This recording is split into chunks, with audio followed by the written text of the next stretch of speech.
Camera লেন্সে আজকে আবারও একটি আকর্ষণীয় ব্লগ নিয়ে চলে এসেছি। আশা করি আপনারা সবাই ভালো আছেন। বাংলাদেশ ভ্রমণে আমার বেশ কিছুদিন হলো, কিন্তু কিভাবে দিনগুলো কেটে যাচ্ছে কিছুই বুঝতে পারছি না। আমার মতো যারা রাজশাহীর বাসিন্দা নয় তারা অবশ্যই রাজশাহী এলে রিক্সাতে করে পুরো শহরটা ঘুরে দেখবেন। স্বপ্নের মতো সাজানো রাস্তাগুলি আপনার বারবার দেখতে ইচ্ছে হবে। আজকের বিকেলটাও আমার কাছে সেই রকমই সুন্দর। সোনালী রোদ, ফাঁকা রাস্তা আর শীতের ঠান্ডা বাতাস। একটুও তাড়াহুড়ো করার ইচ্ছে নেই। এভাবেই ধীর গতিতে গোটা শহরটা দেখার ইচ্ছে করছে আমার, কিন্তু কিছু করার নেই। রিক্সাগুলি সব মোটর চালিত। আপনারা যদি কেউ এই শহরটা ঘুরতে চান রিক্সাতে করে, তাহলে অবশ্যই রিক্সা নিয়ে নেবেন, কারণ ভাড়াটা সাধ্যের মধ্যেই থাকবে। এভাবে শহরটি দেখতে দেখতে আলো আঁধারি সন্ধ্যা নেমে এলো। আসল মজার ব্যাপারটি হচ্ছে, এভাবেই রিক্সায় ঘুরতে ঘুরতে হঠাৎ করে মেলা চোখে পড়ে গেল। মেলা মানেই আলো, শব্দ, মানুষের ভিড় আর এক রাস আনন্দ। খেয়াল করলাম পশ্চিমবঙ্গে যেমন মেলা হয় এখানেও ঠিক তেমনই।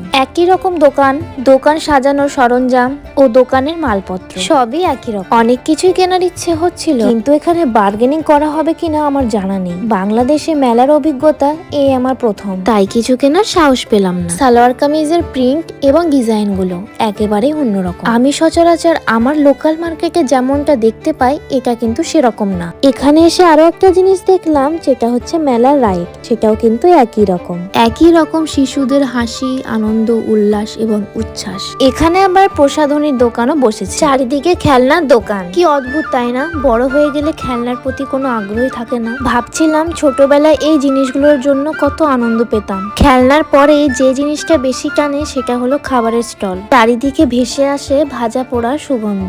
একে উপেক্ষা করা সত্যিই অসম্ভব। এখানে আবার আলাদা করে চকলেটেরও স্টল রয়েছে, যেটা আমার কাছে অভিনব মনে হয়েছে।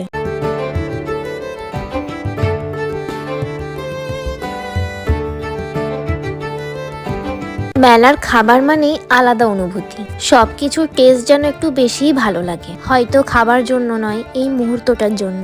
এই সবকিছু নিয়েই তো মেলা, যেখানে বড়রাও আবার একটু শিশু হয়ে যায়। সামনে বাচ্চাদের খেলাধুলা দেখে মনে হলো জীবনের সোনালী সময়টা পার করে এসেছি। মেলার পর এবার গেলাম মুক্ত মঞ্চের দিকে, যেটা রাজশাহীর জনপ্রিয় একটি জায়গা। আজ এখানে বিশেষ একটা অনুষ্ঠান হচ্ছে। প্রয়াত কিংবদন্তি শিল্পী ইন্দ্র কিশোরের জন্মদিন। সেই উপলক্ষে গানের অনুষ্ঠান। ছোট থেকেই ওনার অনেক গান শুনেছি। গর্বের বিষয় হলো উনি রাজশাহীর ছেলে। 2020 সালের 4 জুলাই উনি চিরনিদ্রায় যান এবং রাজশাহীতেই তিনি শুয়ে আছেন। ভিডিওটি ভালো লাগলে লাইক, শেয়ার এবং অবশ্যই সাবস্ক্রাইব করবেন। বাই।